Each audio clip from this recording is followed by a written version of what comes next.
Hello students, welcome to Vidya History classes. आम plus two second year Bharat इतिहास बौद्ध धर्म विषय आलोचना करुचे। आम देखा बौद्ध धर्म बाणी विषय। बौद्ध धर्म चारि आर्य सत्य अलग पार्ट विषय पार्ट गुड़िक बुझे आर्य अष्टांग मार्ग कौन भी कहीदे आउ टे भी कहीदे। चारि आर्य सत्य कौन ना चारि आर्य सत्य हूँ दुख दुखर समुदाय दुखर निरोध मार्ग। दुख कौन ना ए संसार दुखमय जरा व्याधि क्लेश मृत्यु ए अनेक को लेकिन दुख रही। जदि आम मन दुख रहा दुखर दुख अच्छी दुखर कारण कौन ना दुखर कारण हूँ कामना बा तृष्णा। ताहले कामना आउ तृष्णा आमर केमिति निवारण हम ना कामनार दुखर निरोध कामनार विनाश दुखर विनाश घटव। ताले आम को मार्ग रे गले हम ना दुखर निरोध मार्ग आ से मार्ग हूँ आम साधना बल ही मुक्ति लाभ कर दुखर मुक्ति लाभ कर। ताले एई दुखरु निरोध होगापाई दुखरु विरति रही आम दुख आम मन को न स्पर्श करने आमको बुद्ध चारि अष्टांग मार्ग विषय शिखाई से गुड़िक कौन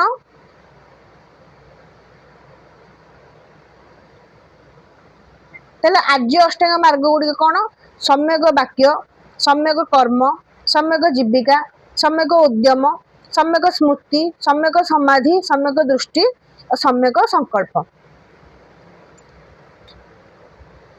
ताले चारि आर्य सत्य और आर्य अष्टांग मार्ग देखिले। ताले आज आम आलोचना करबा बौद्ध धर्मवाणी दशशील नीति। दशशील नीति एक शुद्धपूत एवं नीतिमय जीवन जापन पाई बुद्धदेव 10 गोटी उपदेश प्रदान करथिले। सेगुड़िक दशशील नीति नाम नामित करा जाय थाए। सेगुड़िक हैला जीव हिंसा कर नाही, चोरी कर नाही, व्यभिचार कर नाही, मिथ्या कुह नाही, मादक द्रव्य सेवन कर नाही, सुकोमल शय्यारे शयन कर नाही, नृत्य गीत आदि व्यसन प्रति आकृष्ट हुओ नाही, असमय भोजन कर नाही, सुवर्ण आदि मूल्यवान वस्तु ग्रहण कर नाही, अर्थ संचय कर नाही। एई 10 गोटी नीति को से शिखाई आमको। पुणी आउथरे कही दउची जीव हिंसा कर नाही प्रथम, द्वितीय चोरी कर नाही, तृतीय रे व्यभिचार कर नाही, 4 रे मिथ्या कुह नाही, 5 रे मादक द्रव्य सेवन कर नाही, 6 रे सुकोमल शय्यारे शयन कर नाही, 7 नृत्य गीत आदि व्यसन रे आकृष्ट हुओ नाही, 8 असमय भोजन कर नाही, 9 रे सुवर्ण आदि मूल्यवान वस्तु ग्रहण कर नाही, 10 रे अर्थ संचय कर नाही। एही 10शील नीति अवलंबन कले मनीष जीवन अति नीति नियम रे परिपूर्ण हब। एही नीतिनिष्ठ जीवन जापन कले मनीषर चरित्र उदार तथा नम्र होई थाए। फल रे मनीष सुगुणर अधिकारी होई परिबो। सुगुणर अधिकारी हेले से सत्कर्म करिबा पई आग्रही होई थाए। एही सत्कर्म ताको निर्वाण प्राप्ति निमित्त सहायक होई थाए।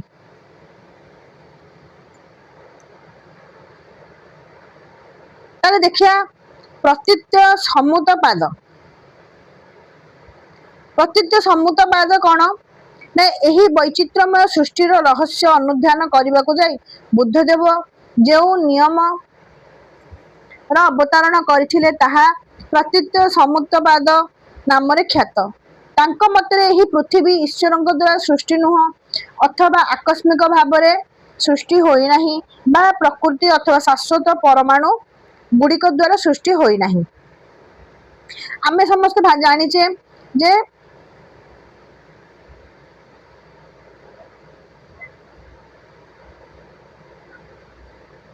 आम समस्ते जानिचे जे पृथ्वी आम जो बसवास करुचे ए सुंदर पृथ्वीटी ईश्वर द्वारा गठित किंबा अकस्मात आमर सृष्टि ईश्वर द्वारा सृष्टि होइछि किंतु प्रकृत रे बुद्ध यहाँ को विरोध करछंदी जे एहा कोनोसी ईश्वर द्वारा सृष्टि होई नाही। ताहले एहा कोन ना एही सृष्टि केतोटी अवस्था द्वारा प्रभावित होई थाए मात्र साधारण लोक माने एहा को बुझी पारंदी नाही। से कहछन केते गुडी कंडीशन द्वारा केते गुडी अवस्था द्वारा एहा प्रभावित होई कि पृथ्वी गठित होईछि।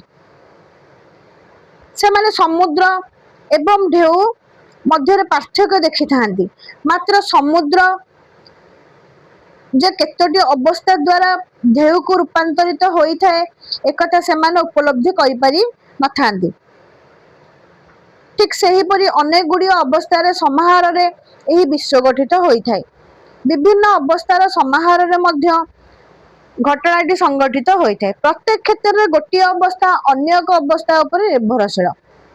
सेही अवस्था गुडी को हेउची अविद्या संस्कार विज्ञान नाम रूप सदयांता स्पर्श वेदना तृष्णा उपादान भाव जरा मरण इत्यादि एही परस्पर निर्भरशील अवस्था घटना गुडी को सृष्टि करिथांती एवं सेही घटना द्वारा मनीष दुख तृष्णा आदि सृष्टि हुए एवं मनीष मोहच्छन्न होइथाय।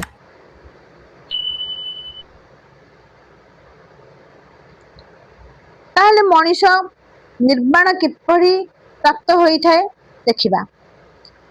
निर्वाण सांसारिक दुखरु मुक्ति लाभ करिबा पई करिवार अन्य नाम को निर्वाण इंग्लिश टर्म साल्वेशन। एहार अर्थ होउची दुख उत्पन्नकारी कारण गुड़िकर परिसमाप्ति घटाइबा। ताहले निर्वाणर अर्थ होउची कोन ना आमे जो कारण पई दुख प्रकट करूचे से घटना बा से जिनसर आमे परिसमाप्ति घटेबा को ताहाको आमे कहबा निर्वाण। निर्वाण एक एमिति अवस्था जहा वर्णनातीत एहा अक्षय अव्याधि अमृत अशोक असंश्लिष्ट मनीष जीवित अवस्था मध्य एही निर्वाण लाभ करि परिबो कारण जातना संभव होई थाए स्थिति थिले एवं स्थिति एक स्थूल शरीर बा भौतिक शरीर माध्यम रे निजको जाहिर करिथे। अच्छा आमे जो माने कहूचे जे सन्यासी जो माने सन्यासी माने थांती केवल ठाकुर नाम जप करथांती से माने कहंती जे हमर कौनसी दुख नाही हमर सुख नाही कि दुख नाही से माने को कोन कहे से माने निर्वाण लाभ करूछंती माने से माने केवल तांकर लक्ष्य होउची गोटे आमे साधना करिवो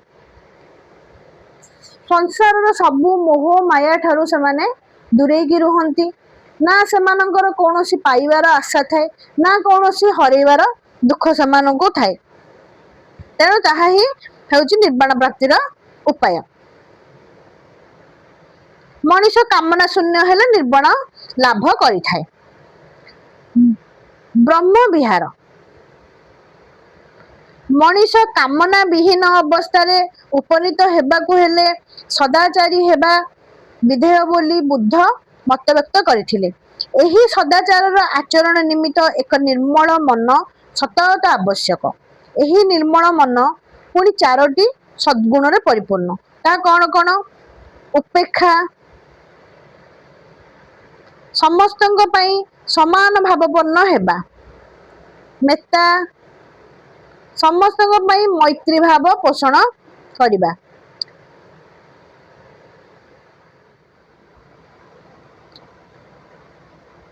उपेक्षा मेत्ता मुदिता मुदिता अर्थ अन्यर सफलता रे आनंद लाभ करिबा एवं करुणा करुणार्थ दया। ताले चारटा को आमे कोन कोन देखिले ना उपेक्षा मेत्ता मुदिता करुणा एही चारोटी सद्गुण को ବୌଦ୍ଧ ଧର୍ମରେ ବ୍ରହ୍ମ ବିହାର କୁହାଯାଏ। ଏହା ସାହାଯ୍ୟରେ ମଣିଷ ନିର୍ମଳ ମନର ଅଧିକାରୀ ହୋଇ ଆର୍ଯ୍ୟ ଅଷ୍ଟାଙ୍ଗ ମାର୍ଗ ଅନୁସରଣ କରି ନିର୍ବାଣ ପ୍ରାପ୍ତ ହୋଇଥାଏ। କର୍ମବାଦ।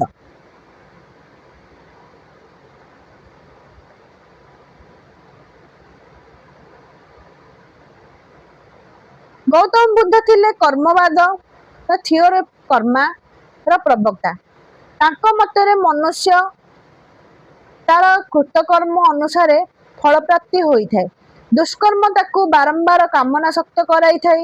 ଏହା ଫଳରେ ସେ ବାରମ୍ବାର ଜନ୍ମଗ୍ରହଣ କରେ ଏବଂ କାମନାର ବନ୍ଧନରୁ ମୁକ୍ତି ପାଇପାରେ ନାହିଁ।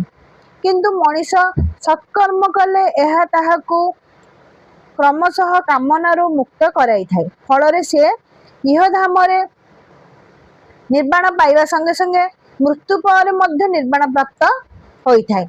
ତେଣୁ ଆମେ ଯଦି ଭଲ କର୍ମ କରିବା ଆମକୁ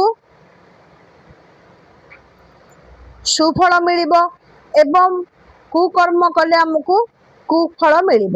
ଯଦି ଆମେ ସୁକର୍ମ କରିବା ତାହେଲେ ଏଇ ସଂସାରରେ ଥାଇକି ମଧ୍ୟ ଆମକୁ ନିର୍ବାଣ ପ୍ରାପ୍ତ ହେବ ଏବଂ ମୃତ୍ୟୁ ପରେ ମଧ୍ୟ ଯେଉଁ ଜନ୍ମ ମୃତ୍ୟୁର ଗୋଟେ ସାଇକେଲରୁ ଆମେ ମଧ୍ୟ ସେଥିରୁ ମଧ୍ୟ ନିର୍ବାଣ ପ୍ରାପ୍ତ ହେଇପାରିବା।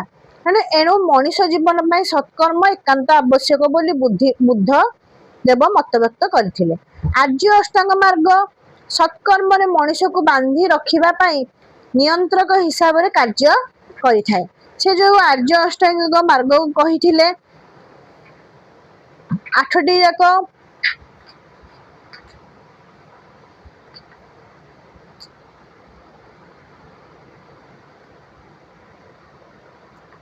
ଯାକ କର୍ମ କଲେ ଆମେ ଯେଉଁ ସୁଫଳ ଆମକୁ ମିଳିବ କିମ୍ବା ସେଗୁଡ଼ିକ ଆମେ ମାନିବା ନିହାତି ଭାବରେ ଦରକାର ବୋଲି ବୁଦ୍ଧଦେବ କହିଥିଲେ।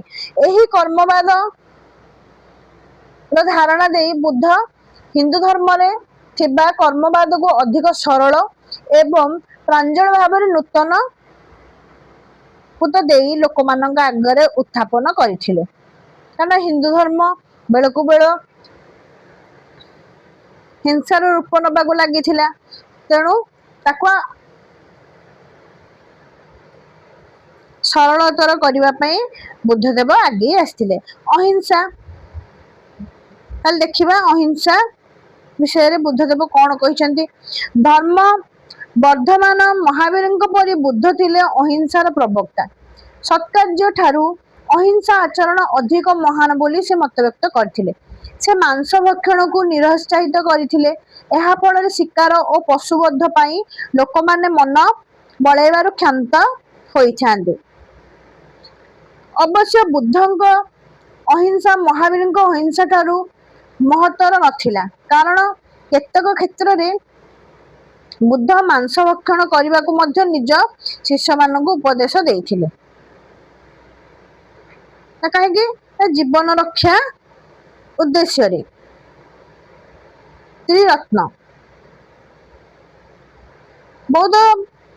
ବୁଦ୍ଧଦେବ ବୌଦ୍ଧ ଧର୍ମ ଏବଂ ସଂଘ ଉପରେ ଗୁରୁତ୍ୱ ଆରୋପ କରିଥିଲେ। ପ୍ରଥମେ ବୁଦ୍ଧ ନିଜ ଭିକ୍ଷୁକମାନଙ୍କୁ ସଂଘରେ ଗ୍ରହଣ କରୁଥିଲେ ଏବଂ ସେମାନଙ୍କୁ ବୌଦ୍ଧ ଧର୍ମରେ ଦୀକ୍ଷିତ କରାଉଥିଲେ। ମାତ୍ର ପରବର୍ତ୍ତୀ ସମୟରେ ତାଙ୍କର ବିଶ୍ୱସ୍ତ ଶିଷ୍ୟମାନଙ୍କ ହସ୍ତରେ ଏହି କର୍ମ ନ୍ୟସ୍ତ ରହିଲା। ସଂଘରେ ଯୋଗ ଦେବା ପାଇଁ ହେଲେ ନିରାସକ୍ତିର ଚିହ୍ନ ସ୍ୱରୂପ ମସ୍ତକ ମୁଣ୍ଡନ କରି ବୌଦ୍ଧ ସଂଘର ସଭାପତିଙ୍କ ନିକଟରେ ଜଣକୁ ଶପଥ ନେବାକୁ ପଡୁଥିଲା। କଣ ଥିଲା ନା ବୁଦ୍ଧଂ ଶରଣଂ ଗଚ୍ଛାମି, ଧର୍ମଂ ଶରଣଂ ଗଚ୍ଛାମି, ସଂଘଂ ଶରଣଂ ଗଚ୍ଛାମି। ଏହା ଥିଲା ବୌଦ୍ଧ ଧର୍ମର ତ୍ରିରତ୍ନ। ଈଶ୍ୱର କ୍ଷେତ୍ରରେ ନିରବତା।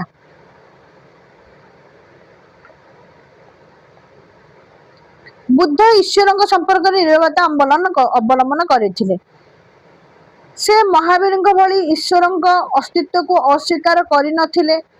ଅପରପକ୍ଷରେ ଈଶ୍ୱର ଯେ ସର୍ବମୟ କର୍ତ୍ତା ଏକଥା ସ୍ୱୀକାର ମଧ୍ୟ କରିନଥିଲେ। ଅତଏବ ଈଶ୍ୱରଙ୍କ ସମ୍ପର୍କରେ ଏକ ଅସମ୍ଭବ ଧରଣର ନିରବତା ବୁଦ୍ଧ ଅବଲମ୍ବନ କରିଥିଲେ। ସେ ମହାବୀର ଯେଭଳି ଭାବରେ କହିଥିଲେ ଈଶ୍ୱର କେହି ନାହାନ୍ତି, ଈଶ୍ୱରଙ୍କର ଅସ୍ତିତ୍ୱକୁ ସେ ଅସ୍ୱୀକାର କରିଥିଲେ, ସେଭଳି ଭାବରେ ବୁଦ୍ଧଦେବ ଅସ୍ୱୀକାର କରିନଥିଲେ ମଧ୍ୟ ସେ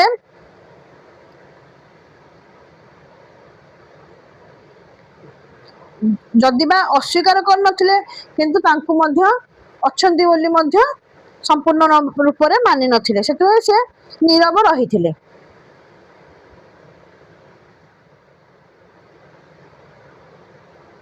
ବ୍ରାହ୍ମଣ ପ୍ରାଧାନ୍ୟକୁ ଅସ୍ୱୀକାର।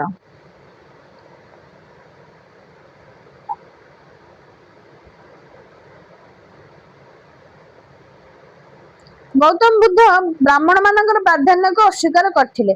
ସେ ଈଶ୍ୱରଙ୍କର ଅସ୍ତିତ୍ୱକୁ ପାଖରେ ସ୍ୱୀକାର କିମ୍ବା ଅସ୍ୱୀକାର ନ କରିଥିଲେ ମଧ୍ୟ, ନୀରବ ଥିଲେ ମଧ୍ୟ ବ୍ରାହ୍ମଣଙ୍କୁ କିନ୍ତୁ ସେ ଅସ୍ୱୀକାର କରିଥିଲେ। ଗୌତମ ବୁଦ୍ଧ ବ୍ରାହ୍ମଣ ମାନଙ୍କର ପ୍ରାଧାନ୍ୟକୁ ଅସ୍ୱୀକାର କରିଥିଲେ। ସେମାନେ ଯେ କେବଳ ସମାଜର ଧର୍ମ କାର୍ଯ୍ୟ କରିବା ପାଇଁ ଉଦ୍ଦିଷ୍ଟ ଏହା ବୁଦ୍ଧ ମାନି ନେଇ ନଥିଲେ। ସମାଜର ଅନ୍ୟ ବର୍ଗ ପରି ବ୍ରାହ୍ମଣ ମଧ୍ୟ ଗୋଟିଏ ବର୍ଗ ଏବଂ ସେମାନଙ୍କ ସହ ସାଧାରଣ ଜନତାର ଧର୍ମ କ୍ଷେତ୍ରରେ ସମାନ ଅଧିକାର ଅଛି ବୋଲି ବୁଦ୍ଧ ମତବ୍ୟକ୍ତ କରିଥିଲେ। କାରଣ ଅଲଗା ଯେଉଁ ବର୍ଗ ଗୁଡ଼ିକ ରହିଛି, କ୍ଷତ୍ରିୟ, ବୈଶ୍ୟ, ଶୂଦ୍ର, ସେମାନେ ଯେଉଁ ଅଲଗା ବର୍ଗ ଗୁଡ଼ିକ ରହିଛନ୍ତି ସେମାନଙ୍କ ଭଳିଆ ଏମାନେ ମଧ୍ୟ ଗୋଟେ ଗୋଟେ ବର୍ଗ। ସେମାନେ ସେମାନଙ୍କ କାର୍ଯ୍ୟ ସମ୍ପାଦନ କଲା ବେଳେ ବ୍ରାହ୍ମଣ ମଧ୍ୟ ତାଙ୍କ କାର୍ଯ୍ୟ ସମ୍ପାଦନ କରୁଛନ୍ତି। ଏହା ଏକ ସାଧାରଣ କଥା ବୋଲି ବୁଦ୍ଧଦେବ କହିଥିଲେ। ବେଦ ଏବଂ ଯଜ୍ଞକୁ ଅସ୍ୱୀକାର। ବୁଦ୍ଧଦେବ ବେଦକୁ ଅସ୍ୱୀକାର କରୁଥିଲେ। ଜଟିଳ ଯାଗଯଜ୍ଞ ତଥା କର୍ମକାଣ୍ଡକୁ ସେ ଘୋର ବିରୋଧ କରୁଥିଲେ। ତାଙ୍କ ମତରେ ଏ ସମସ୍ତ କୁସଂସ୍କାର ଥିଲା। ଏଗୁଡ଼ିକୁ ବାଦ ଦେଇ ନୀତି ନିୟମ ଜୀବନଯାପନ କରିବା ଏବଂ ନିର୍ବାଣ ପ୍ରାପ୍ତ କରିବା ପାଇଁ ବୁଦ୍ଧ ଦେବ ଉପଦେଶ ପ୍ରଦାନ କରିଥିଲେ। ଜାତି ପ୍ରଥାର ବିରୋଧ। ଗୌତମ ବୁଦ୍ଧ ଜାତି ପ୍ରଥାର ତୀବ୍ର ବିରୋଧ କରିଥିଲେ। ସେ ଜଣେ ବ୍ୟକ୍ତିକୁ କୁଳ ଅନୁସାରେ ନ ଚିହ୍ନି ତାର ଗୁଣ ଦ୍ୱାରା ଚିହ୍ନିବା ପାଇଁ ଉପଦେଶ ଦେଉଥିଲେ। ସେ ବ୍ରାହ୍ମଣ, କ୍ଷତ୍ରିୟ, ବୈଶ୍ୟ, ଶୂଦ୍ର ଯେଉଁ କୁଳରେ ଜନ୍ମ ଲାଭ କରିଥାଉ ନା କାହିଁକି, ସେ ଯଦି ଦୋଷୀ ସାବ୍ୟସ୍ତ ହୁଏ ସେ ଦଣ୍ଡ ପାଇବା ଉଚିତ ବୋଲି ବୁଦ୍ଧ ମତବ୍ୟକ୍ତ କରିଥିଲେ। ବୁଦ୍ଧଙ୍କର ଏହି ବାଣୀ ସମସ୍ତଙ୍କ ମନରେ ଗଭୀର ପ୍ରଭାବ ପକାଉଥିଲା। ଏହି ସମସ୍ତ ସଂସ୍କାରମୂଳକ ପଦକ୍ଷେପ ପାଇଁ ବୁଦ୍ଧଙ୍କୁ ଜର୍ମାନୀର ପ୍ରସିଦ୍ଧ ସଂସ୍କାରକ ମାର୍ଟିନ ଲୁଥରଙ୍କ ତୁଳନା କରାଯାଇ ତାଙ୍କୁ କୁହାଯାଇଛି ଭାରତୀୟ ଲୁଥର ରୂପରେ ଅଭିହିତ କରାଯାଇଥିଲା।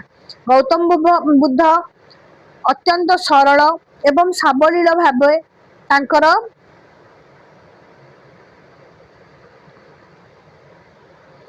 ଧର୍ମ ପ୍ରଚାର କରିଥିଲେ। ତାଙ୍କ ଦ୍ୱାରା ପ୍ରଚାରିତ ଧର୍ମ ସମାଜରେ ବହୁ ଭାବରେ ଆଦୃତ ହୋଇଥିଲା। ଜାତି ପ୍ରଥାର ବିରୋଧ କରି ସେ ପ୍ରଗତିଶୀଳ ସମାଜ ଗଠନ କରିବା କ୍ଷେତ୍ରରେ ବୁଦ୍ଧଦେବ ପ୍ରଧାନ ଭୂମିକା ଗ୍ରହଣ କରିଥିଲେ।